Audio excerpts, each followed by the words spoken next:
Now, if I ask what the most important factors that decide a fight are, most of us would say crosshair placement, strafing, aim, and positioning. But when people think about positioning, they often think about a spot where they have a nice angle onto enemies without necessarily considering whether the enemies have a nice angle onto them. What's going on, ProGuides fam? Kangas here, and today I'm talking about some of the common positions in Valorant that seem alright to play, but are actually often a death trap. And I'll also cover why these positions are weaker than meets the eye.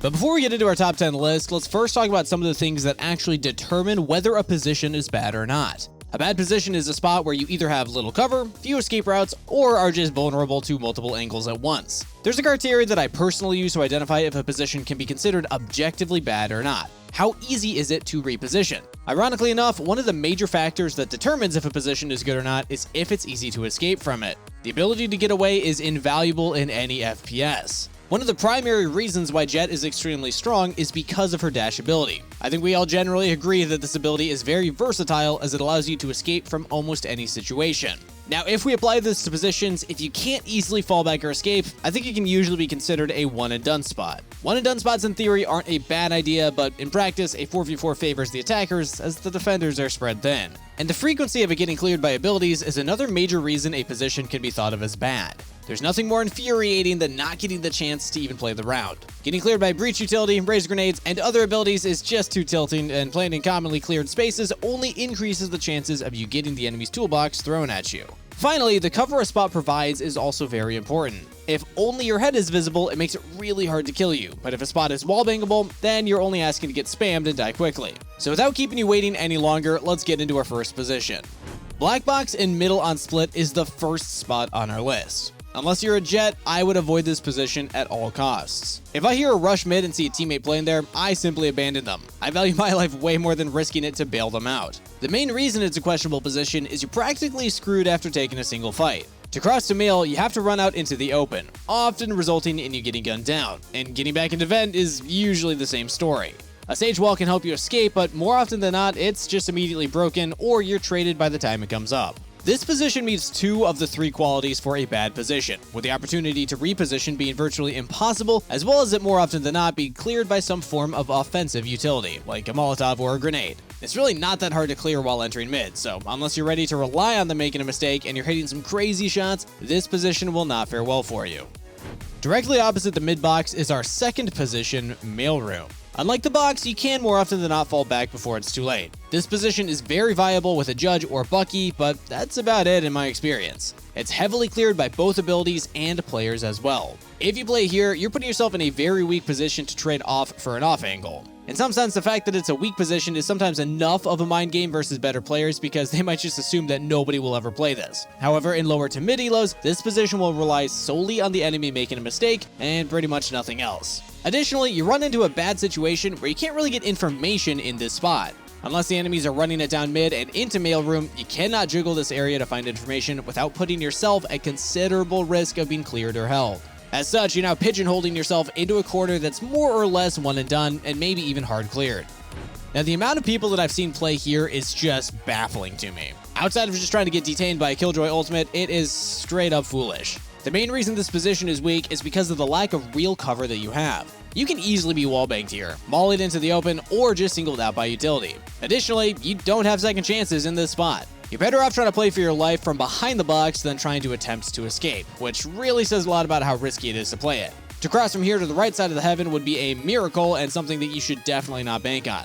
However, it is somewhat of a good position in very niche situations, which is to fight for your death holding the cat split specifically.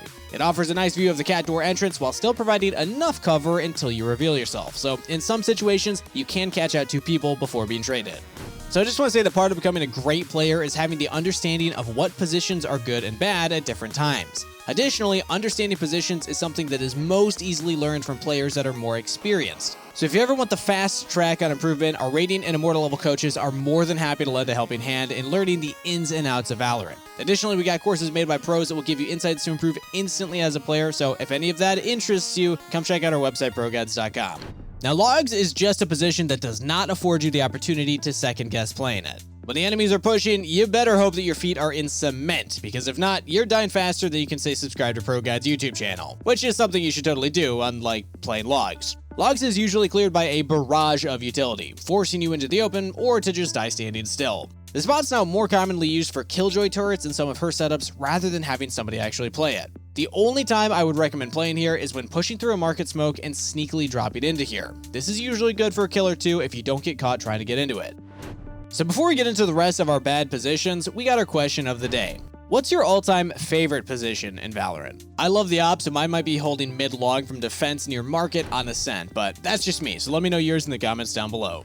So forgive me for not knowing the actual name of this next position, but me and my friends just call it Stupid Box or Stupid Corner. This position is challenging at the best of times on defense, but playing it post-plant on attack is just asking for trouble. Let's talk about it from a post-plant point of view. Enemies can walk out from short, lamps, truck, or even on top of truck if you're playing a jet or raise. It is impossible to cover all these positions at once, and the wooden box beside you only makes this position less viable because of wallbang potential. While yes, you could say that your teammates should be holding lamps or short, but can you really rely on your teammates 100% of the time? And even then, what happens if they die? If you get swung from short, the peeker's advantage is massive. If an enemy jumps on top of the box beside you, you rarely have enough time to adjust. This spot meets all three of the previously mentioned criteria for a bad spot. Little cover, hardly any chance to reposition, and highly susceptible to utility. Now, I'm pretty sure that we've all died to somebody playing here before, especially when the game was fresh off the press, but I've seen this position less and less over time, and this can be contributed to lots of reasons. The position is commonly cleared by utility, especially Sova's drone and Raze's bomb bot. So what do you do after being spotted? Simply put, you die far more often than not. This is because the escape path is long, and also it's easy to wallbang much of the terrain around here. But what really kills this spot is for a reason that wasn't listed in our previous ones. Consider this. Thinking from the attacker's perspective, when you clear B short to hookah, which angle will you clear first? This exact angle. Not only is it a common one, it's the only angle possible to clear from the attacker's perspective. So no matter what happens, you have to play with the assumption that somebody will peek you on that angle perfectly. Factor in peeker's advantage, and you're looking for a deceptively disadvantageous fight. ICEBOX is a map that flows rather differently compared to other maps in the game. There are an abundance of headshot angles, which we highlighted over in our Vandal vs Phantom map guide. The reason we recommend using only the Vandal and ICEBOX is because of the long-range duels and headshot positions. This position is rarely cleared with utility, and from initial inspection, seems like a position that has a lot of room for escape. Yet this position is actually deceptively weak in most cases, and part of it is attributed to how little information you actually have on everywhere around you. One big problem is that while this angle is strong for fighting belt, it's a good position for maybe like the first 5 seconds before people can be too close from belt side. Although it seems like you can escape if necessary, if players are near maze, you're stuck fighting your way out with the potential of getting sandwiched super easily. A common mistake people make is that they trust this angle because they think it's a powerful headshot angle to contest belt, but they forget that their escapes are not conventional escapes, as the site is easily surrounded. And while it may seem good to play around yellow box since it gives good cover for those who peek into B long, this position falls very similarly to how a site box does. You can't escape after a certain point. In this case, if you don't decide to immediately peek yellow box at the start of the round, there's a good chance that you're screwed if a team starts running up long. As safe as it is to die into long at the start, the position quickly deteriorates and becomes inescapable when the enemy gets close. As such, this position forces people to peek early, or else they'll run the risk of getting rushed by an entire team. So in this situation, you either peek into potential 3 or 4 people trying to fight you, as they got literally nothing else to look at, or you risk getting rushed with no escape. This is one big reason why B-site is so hard to hold, as yellow box is much more of a death trap unless you have teammates playing with you in a setup. And if you decide to play back on B, their sage will just wall up and get a free plant. There's really few good options here.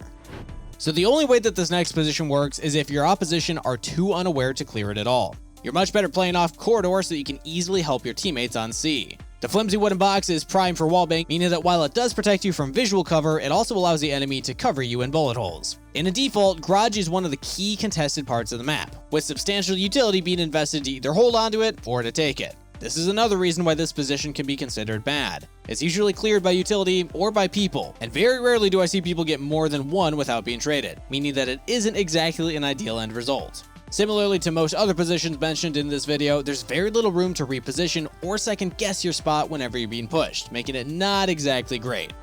So Breeze is the newest map in Valorant, meaning most of us won't have a lot of in-game playtime on it. So I'll save you some hard learning and tell you right away, this is one of the worst positions I've ever seen in Valorant. It's got little physical protection, there's little nearby cover to fall back to, you're exposed to at least 3 different angles if you're playing on the further left rock, and finally, you are in a heavily contested key area of the map, meaning utility and players will not be in short supply. Now, I'm sure that at this stage of the video, you didn't need all that pointed out, but it still baffles me how many people I've seen actively try to play this position, only to realize that it is just not viable.